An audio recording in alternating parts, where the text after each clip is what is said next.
पहला क्वेश्चन, किस वर्ग ग्रुप का खून सार्वत्रिक सार्वभौमिक प्राप्तकर्ता होता है? यानी प्राप्तकर्ता की बात बोलूं तो जो सबसे ब्लड ले सकता है, रिसिपिएंट है, रिसीवर है, ठीक है, क्या है, रेसिपिएंट है, क्या है, रेसिपिएंट यानी कि रिसीवर है। तो अब हम देखेंगे क्या इसके पीछे क्या लॉजिक है, कौन सा ब्लड ले सकता है, ठीक है। इसके पीछे जो लॉजिक है हम देखते हैं पहले टाइप्स ऑफ ब्लड। तो टाइप्स होते हैं ब्लड के, वो कितने टाइप के होते हैं, ए बी एंड ओ। अब हम इसके अंदर देखते हैं इसमें पाए जाने वाले एंटीजन्स और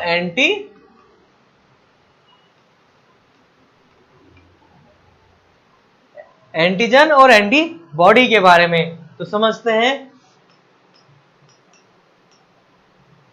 अगर हम बात करें ए की, तो इसके ए के पास, ए ब्लड ग्रुप के पास में एंटीजन जो होता है वो कौन सा होता है, हमारा आई ए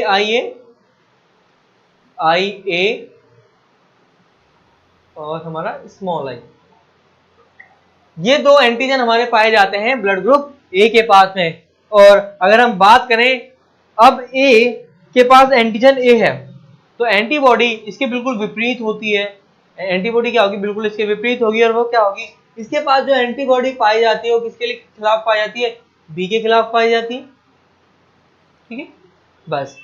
और फिर से अब हम देखते हैं अगला, इसके पास पाई जाती है आई बी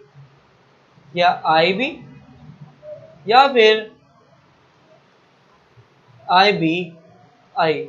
इस केस में क्या हुआ कि हमारे पास बी एंटीजन पाया गया, तो प्रतिरोधक क्षमता जो होगी वो किससे होगी, वो ए से होगी, यानी कि ए को वो अपोज करेगा। एंटीबॉडी क्या होगी इसके अंदर, ए वाली पाई जाएंगी, वो ए को रोकेगा। अब हम देखते हैं ए बी की तरफ। ए बी में आई बी पाई जाती है, यानी कि ए और बी एंटीजन दोनों पाए जाते हैं।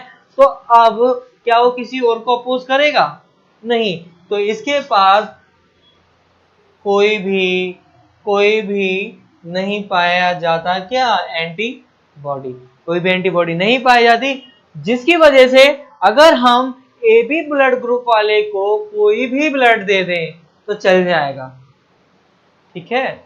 अगला देखते हैं ओ ब्लड ग्रुप। ओ के पास स्मॉल आई पाई जाती है, यानी कि ए और बी में से कोई भी एंटीजन नहीं पाया जाता। तो हमने देखा इसके अंदर एंटीबॉडी जो हो ए के खिलाफ भी होगी और बी के खिलाफ भी होगी, ठीक है। तो अब हम इस टेबल के अनुसार ये देखते हैं कि कौन सा ब्लड ग्रुप किससे ब्लड ले सकता है। अगर हम बात करें ए बी की, तो ए बी के पास कोई भी एंटीबॉडी ना होने की वजह से वो ए से भी ब्लड ले सकता है, बी से भी ले सकता है और ओ से भी ले सकता है। ओ के केस में थोड़ा अलग है। ओ के केस में क्या है, थोड़ा अलग है। ओ के पास में क्या, ओ के पास में कोई भी एंटीजन नहीं होता है, ना ए ना बी। इसकी वजह से वो सिर्फ और सिर्फ अपने आप से ही ब्लड ले सकता है, सिर्फ और सिर्फ अपने आप से ही ब्लड ले सकता है। बट सबको दे सकता है, इसको भी दे सकता है, इसको भी दे सकता है और इसको भी दे सकता है, क्योंकि एंटीजन तो कोई है ही नहीं, किसी की बॉडी में जाएगा तो दिक्कत। चलिए अब हम देखते हैं अगला क्वेश्चन क्या कहता है हमारा। अच्छा, इसका क्या ऑप्शन रहेगा, इसका ऑप्शन बताइए। इसका ऑप्शन रहेगा, रिसीवर कौन होता है, डोनर काट दीजिएगा। रिसीवर कौन होता है सबसे, ए बी, ये किसी से भी ले सकता है। अगर हम बात करें वो कि वो किसी को भी दे सकता है, ये यूनिवर्सल एक्सेप्टर कहलाता है और ये ओ ग्रुप वाला यूनिवर्सल डोनर कहलाता है। चलिए देखते हैं अगला क्वेश्चन, और यहाँ पे पढ़ते हैं, जब रक्त वाहिकाओं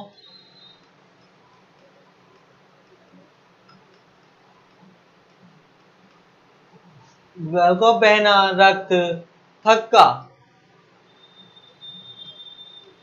नहीं बनता अथवा असफल रहता है, इसमें क्या कारण है। इस क्वेश्चन में पूछा क्या गया है, इस क्वेश्चन में जो हमसे पूछा गया है वो ये पूछा गया है कि मान लीजिए हमें कोई चोट लगी, ठीक है, मेरे यहाँ पे कोई कट लग गया। अब इस कट की वजह से यहाँ से ब्लड निकलना स्टार्ट हो जाएगा, बट एक सर्टेन टाइम तक, कुछ टाइम तक निकलेगा बट फिर नहीं निकलेगा, फिर इसे हम कहते हैं क्लॉटिंग। प्लेटलेट्स आ जाएंगी वहां पर, ठीक है, और यहाँ पे क्या हो जाएगा, क्लॉट हो जाएगा, बाहर नहीं निकलने देंगे ब्लड को। बट यही केस हमारे बॉडी के अंदर क्यों नहीं होता? हमारे अंदर भी तो ब्लड वेसल्स हैं, उनके अंदर क्यों नहीं होता ये? सिंपल सा बात है। तो हमारे ब्लड के अंदर ऐसा क्या मौजूद होता है जो हमारे बॉडी के अंदर ब्लड क्लॉट नहीं होने देता? तो उसका आंसर है हमारा हेपेरिन। क्या है हमारा आंसर? हेपेरिन। अगला क्वेश्चन है, हीमोग्लोबिन में संबंधित धातु होती है, तो हीमोग्लोबिन कंटेन्स आयरन। जो हीमोग्लोबिन होता है वो आयरन कंटेनिंग पिगमेंट प्रोटीन होता है।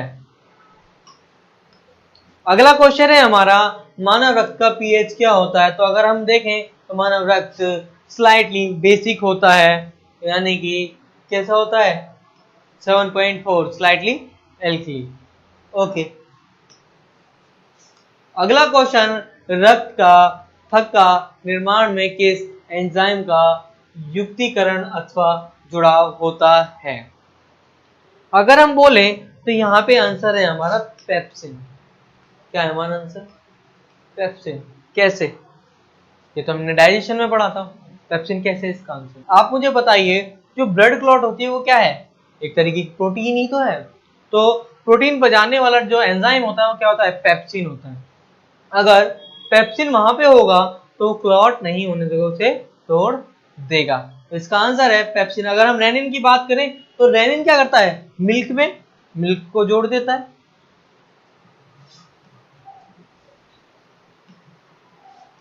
तो देखते हैं अगला क्वेश्चन है हमारा, शब्द RH फैक्टर किससे संबंधित है? तो RH फैक्टर होता है रीसस फैक्टर। किस नाम से जाना जाता है? Rhesus factor. रीसस ये शब्द कहां से आया है? रीसस एक शब्द जो है ये रीसस मंकी से आया है।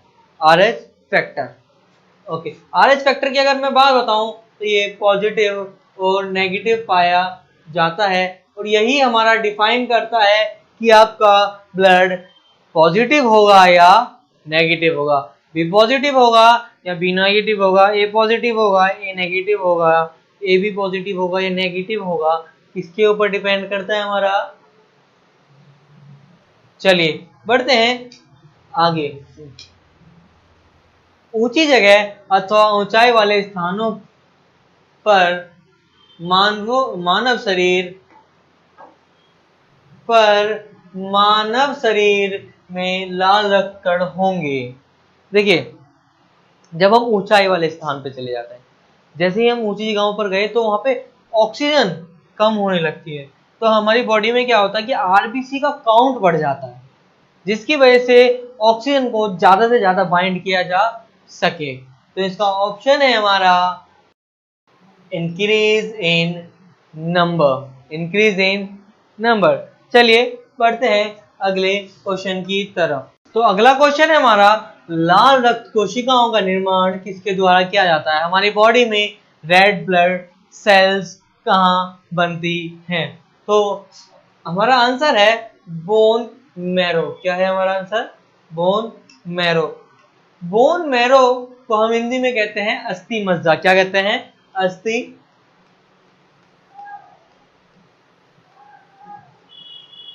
अस्थि मज्जा। कहाँ बनती है ये?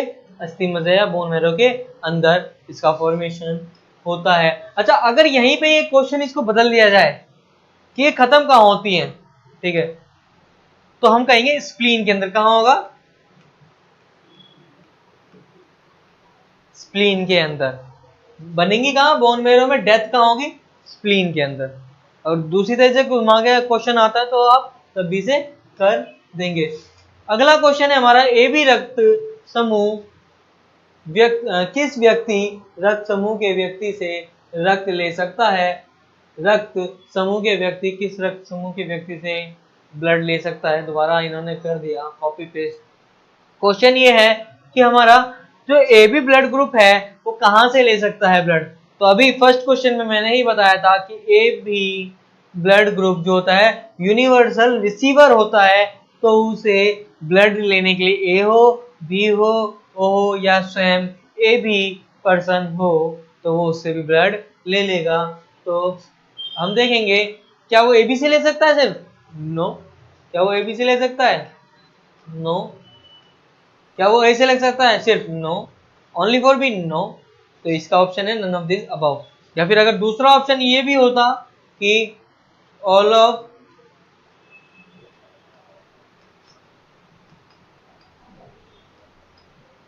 ऑफ दिस अबव, तो भी हमारा सही होता, क्योंकि तो सबसे ले सकता है, यूनिवर्सल रिसीवर है। अगला क्वेश्चन है हमारा, निम्नलिखित में से कौन से रक्त कोशिका रक्त के जमाने अथवा थक का निर्माण के लिए आवश्यक हैं? तो ब्लड क्लॉटिंग के लिए जो सेल्स हैं जरूरी, वो कौन सी हमारी? प्लेटेलेट्स। तो ऑप्शन क्या है हमारा? प्लेटेलेट्स। इजी। चलिए देखते हैं अगला क्वेश्चन, बी लिम्फोसाइट द्वारा प्रतिरक्षा कहलाती है। देखिए हमारी बॉडी में अगर मैं बोलूं तो लिम्फोसाइट सेल होती हैं। क्या होती हैं? लिम्फोसाइट सेल्स होती हैं। ये दो टाइप की होती हैं, कौन कौन सी? B type and T type. B जो होती हैं वो हमारी एंटीबॉडी बनाते हैं। क्या बनाती हैं? एंटीबॉडी बनाती हैं। टी क्या करती है? इसकी हेल्प करती हैं। क्या करती हैं? हेल्पर की तरीके से काम करती हैं और इसे एंटीबॉडी बनाने में मदद करती हैं। तो ये हमारी बॉडी को प्रतिरक्षी तंत्र भी कहलाता है। अगर हम बोलें तो ये हमारी बॉडी को रोगों से लड़ने में, डिसीज से लड़ने में हेल्प करती हैं। क्या? बी लिम्फोसाइट, क्योंकि ये एंटीबॉडीज बनाती हैं।